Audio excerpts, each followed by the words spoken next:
આપ સર્વોને હેતપૂર્વક જય શ્રી સ્વામિનારાયણ।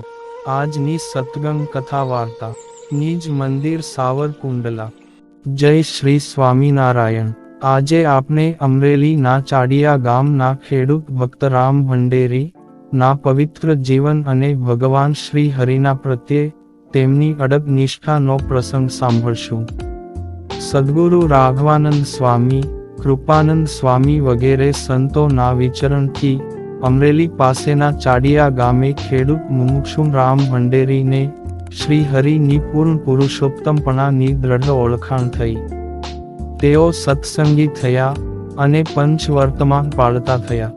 અવારનવાર સંતો પધારતા તેઓ પોતાનું બળદગાડું જોડીને તેડવા મૂકવા જતા અને વિષમ દેશકાળ માંગ સત્સંગને નિખાલસપણે શિરસાટે પાળતા। એક વખતે રામ ભાઈએ એક 2.5-3 વરહનો બળદ લીધો। બહુધા ગાયનો વાછડો 2.5 વરહનો થાય ત્યાં સુધી બે દાંતે હોય અને 1 વરહ ખેતી કામ માંગ પલોટાય ત્યારે 4 દાંતનો થઈ જાય। એ વરહે ચોમાસું બેહે તો વાવણી એ જોડવા સારું એ બળદ એણે લીધો હતો। એ વખતે ગામના સહુ એ બળદને જોઈને રામ ભંડેરીને કહે કે આ બળદ તો હજુ 3 દાંતે છે, આ વાવણી એ જોડાય એવો છે નહીં। વાવણી ટાણું નજીક આવ્યું એ હુતાશણી ના ટાણે રામભાઈ મન માંગ મૂંઝાયા ને માનતા કરી કે જો મારો આ બળદ 4 દાંતે થઈ જશે તો હું ગઢડે જઈને શ્રી હરિના ચરણે 2 નાળિયેર મેલીશ। એમ સંકલ્પ કરીને રામભાઈ મનોમન શ્રી હરિને પ્રાર્થના કરવા લાગ્યા। એ વખતે હુતાશણીનો ઉત્સવ ગઢપુર થતો હોય। તેમાં ચાડિયાથી રામભાઈ, બગસરાથી વેલાભાઈ, પીઠવા જાળથી ખીમા ડોબરિયા, હામાપુરના કરશન બામણિયા વગેરે સહુ સાથે મળીને ગાડા જોડીને ભજન કીર્તન કરતા થકા શ્રી હરિના દર્શને ગઢપુર ગયા। રામભાઈ ઘેલા માંગ નાહીને બળદને પાણી પાવા ગયા ત્યારે જોયું તો એના બળદને 4થો દાંત દેખાતો હતો। એ જાણીને પોતાને મન માંગ થયું કે શ્રી હરિ એ એમની માનતા સ્વીકારી છે એમ વિચારી રાજી થતા થકા ગઢપુરની બજાર માંગથી 2 શ્રીફળ લઈને જ શ્રી હરિના દર્શન કરવા સારું દરબાર ગઢમાં ગયા। શ્રીહરિને દંડવત પ્રણામ કરીને રામભાઈ ભંડેરી એ 2 શ્રીફળ શ્રી હરિના ચરણે મેલ્યા। આ વખતે શ્રી હરિ એમના મનનો સંકલ્પ અંતર્યામીપણે જાણીને બોલ્યા કે રામભાઈ કેમ બળદને 4થો દાંત આવ્યો ને? તમે એ માનતા ના 2 શ્રીફળ લાવ્યા, આમ સારું 1 શ્રીફળ વધુ લઈ આવો। આમ કહીને પ્રસન્ન થઈને 1 શ્રીફળ વધારે માંગ્યું। રામભાઈ તો તુરંત ઊભા થયા ને 1 શ્રીફળ લઈ આવ્યા ને શ્રી હરિને ચરણે ધર્યું। સૌ ગઢપુર 5 દિવસ રહી ને શ્રી હરિ અને સહુ સંતો ભક્તોનો સમાગમ કરી ને પરત ચાડિયા આવ્યા। જ્યારે ગામના સહુ એ બળદનો 4થો દાંત જોયો ત્યારે ગામના સહુ અતિ આશ્ચર્ય પામ્યા। રામભાઈ ભંડેરી અવારનવાર જૂનાગઢ જતા અને સદ્ગુરુ ગુણાતીતાનંદ સ્વામીનો સમાગમ કરતા। આ થકી સ્વામીનો અતિ રાજીપો મેળવીને તેઓ એકાંતિક સ્થિતિને પામેલા। સદ્ગુરુ ગુણાતીતાનંદ સ્વામી એ ચાડિયા ગામે નાનું એવું સરસ હરિ મંદિર કરાવીને શ્રી હરિની મૂર્તિ પધરાવી હતી ને આ મંદિરે રામભાઈનો પરિવાર વગેરે સહુ ભજન ભક્તિ કરતા હતા। ચાડિયા ગામના ગામધણી પટેલને દ્વેષ હોવાથી એ સત્સંગીઓનો વિરોધ કરતો હતો।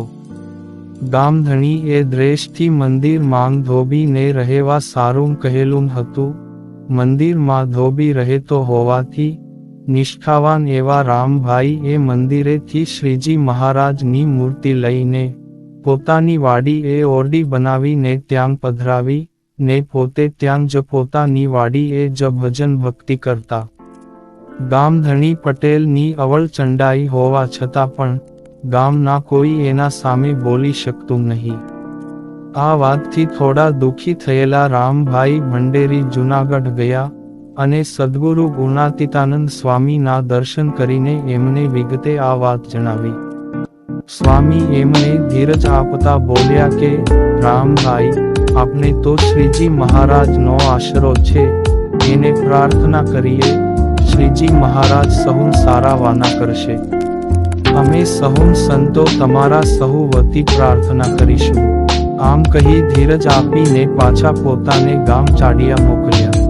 આ વખતે અમરેલી માં ગાયકવાડ સરકારનું શાસન હતું ને અમરેલીના સુબા તરીકે વડોદરાથી ગણપતરાવ નામે પ્રજાપાલક નિમણૂક પામીને આવેલા.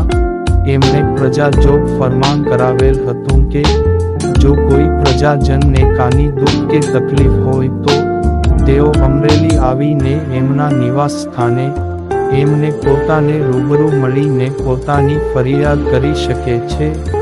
આ ફરમાનની વાત જાણીને રામભાઈ ભંડેરી અમરેલી ગયા અને સુબા ગણપતરાવને પોતાના ગામમાં ગામધણીના દ્વેષથી મંદિરમાં ધોબી રહેતો હતો અને એ સારું મંદિરના ઠાકોરજીને પોતે વાડી એ ઓરડી માંગ રાખે છે તો હટતું કરવા અરજ કરી.